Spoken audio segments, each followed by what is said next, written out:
अस्सलाम वालेकुम स्टूडेंट्स, हम पढ़ने जा रहे हैं मुताला इस्लाम जमात सोइम। आज का हमारा काम ये है कि हमने सबक नंबर 4 की मश्क करनी है। ठीक है, तो मश्क में सबसे पहला सवाल क्या है? दुरुस्त जवाब पर टिक का निशान लगाएं। आरज़ी जिंदगी है आखिरत की, दुनिया की, जन्नत की, जहन्नुम की। तो कौन सी जिंदगी आरज़ी है? बे दुनिया की। ठीक है, तो इसका जवाब ये होगा। आगे है, जिस दिन अल्लाह ताला की अदालत लगेगी वो दिन कहलाता है ईद का दिन, खुशी का दिन, बदले का दिन, जहाद का दिन। तो क्या कहते हैं उस दिन को? बदले का दिन। जीम, बदले का दिन। आगे है, कयामत के दिन हर किसी को बदला मिलेगा ओहदे के मुताबिक, हैसियत के मुताबिक, आमाल के मुताबिक, शोहरत के मुताबिक। तो किसके मुताबिक बदला मिलेगा? इसका जवाब है जीम, आमाल के मुताबिक। ठीक है, आगे है, आखिरत के मानी है पहले आने वाली, बाद में आने वाली, कभी ना आने वाली, गुजरी हुई। तो क्या मानी है आखिरत के? बाद में आने वाली, बे बाद में आने वाली। आगे है, जन्नत में जाएंगे जिनके नेक अमाल ज्यादा होंगे, जिनके नेक अमाल कम होंगे, जिनके नेक और बुरे अमाल बराबर होंगे, जिनके बुरे अमाल ज्यादा होंगे।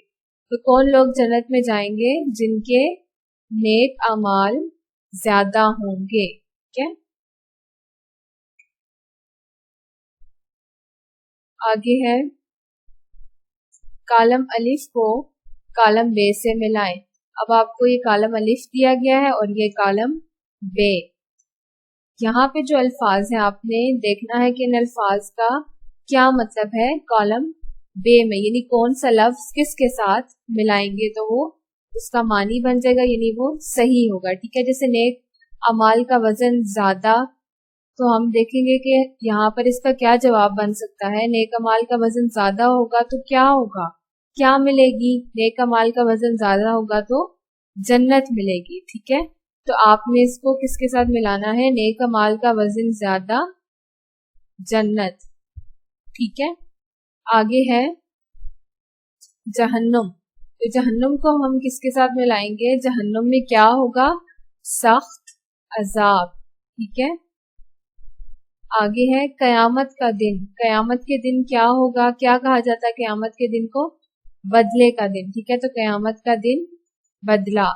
ठीक है, आगे है नेकी। नेकी क्या होती है? भलाई। मुसलमान होने के लिए जरूरी क्या? जरूरी है मुसलमान होने के लिए आखिरत पर ईमान लाना। ठीक है, आगे है अमली काम। अपने दोस्त सहेली को आखिरत का मफहूम समझाएं। क्या ये अमली काम आपने खुद करना है। आगे सूरह फातिहा की आयत नंबर 3 का तर्जुमा अपनी कॉपी में लिखें और बताएं कि उसमें कौन से दिन का जिक्र किया गया है। ठीक है, ये आपने खुद करना है।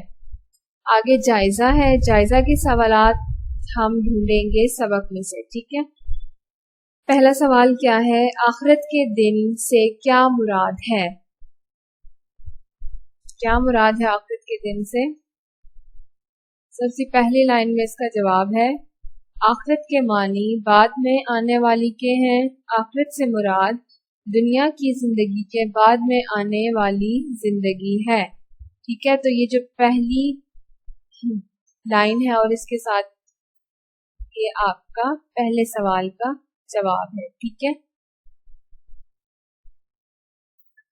आगे देखते हैं दूसरा सवाल क्या है। कयामत के दिन क्या होगा? अपने अल्फाज में लिखें। अब आपने बताना है कयामत के दिन क्या होगा, तो इसका जवाब यहाँ से शुरू होता है, वो दिन इंसाफ का दिन होगा, हर किसी को उसके अमल के मुताबिक बदला मिलेगा। उस दिन इंसानों के अमाल अल्लाह ताला के सामने पेश किए जाएंगे, हर एक को उसके अमल का पूरा पूरा बदला दिया जाएगा। किसी के साथ नाइंसाफी नहीं होगी। लोगों के अमाल का वजन किया जाएगा। जिन लोगों के नेक अमाल का वजन ज्यादा होगा وہ جنت میں جائیں گے جہاں ان کے لیے ہر طرح کی نعمتیں ہوں گی، اور جن کے برے اعمال کا وزن زیادہ ہوگا ان کو جہنم میں ڈالا جائے گا جہاں ان کو سخت عذاب ہوگا۔ سوال نمبر 3 ہے، قرآن مجید میں ایمان والوں کی کیا نشانی بتائی گئی ہے؟ جس کا جواب ہے سب سے آخر میں آپ کو بتایا گیا ہے، جہاں پر یہ لکھا ہوا ہے اللہ تعالیٰ کا ارشاد ہے کہ بسم اللہ الرحمن الرحیم وبالآخرۃ ھم یوقنون، ترجمہ اور وہ آخرت پر یقین رکھتے ہیں۔ ٹھیک ہے، تو یہ سوال نمبر 3 کا جواب ہے۔ ٹھیک ہے، یہ آپ کے سوال نمبر 3 کا جواب ہوگا۔